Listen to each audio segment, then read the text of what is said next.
يا رب يا عالم الحال إليك وجهت memiliki kibir, memiliki ujub, merasa dirinya lebih istimewa, obatnya hanya di majlis-majlis semacam ini. Al-Imam Fathul Al-Musili rahimahullahu ta'ala, beliau pernah bertanya kepada muridnya, idza muni'al marid, jika orang yang sakit lalu nggak diberikan makan, nggak diberikan minum, nggak diberikan obat syamut, apakah orang yang sakit tersebut akan wafat? Apa jawab murid-muridnya? Gulu bala, betul wahai Imam. Lalu Imam Fathul Al-Musili melanjutkan, wa kadzalikal galab, begitu juga yang namanya hati. Selama 3 hari nggak diberikan hikmah, 3 hari nggak diberikan ilmu, 3 hari tidak mendapatkan nasihat, maka yang timbul dalam hati tersebut hanya hasud, dengki, iri, hal-hal yang tidak baik, karena dalam hati tersebut tidak lagi ada kehidupan, hadirin.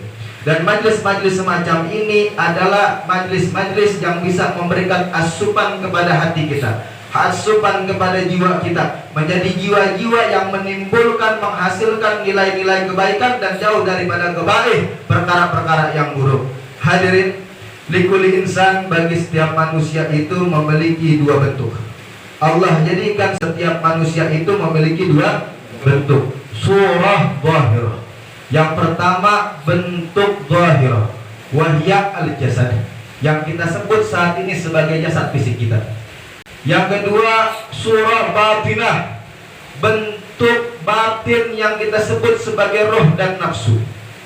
Orang ada yang kuat berjam-jam main game, ada orang yang kuat berjam-jam ngobrol, ada orang yang kuat berjam-jam gibah. Kenapa bisa begitu?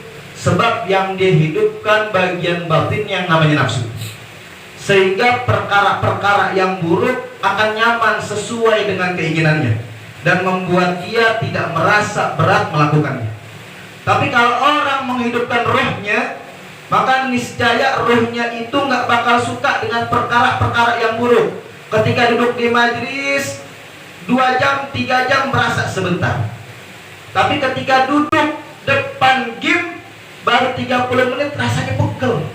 Jadi kalau mau lihat orang, ini orang batinnya hidup yang mana, lihat aja kemana perbuatannya.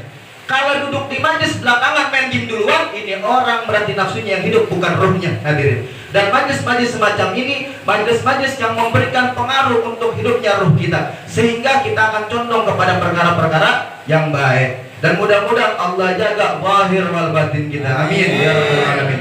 Salat dan salam kita sampaikan kepada baginda Nabi Muhammad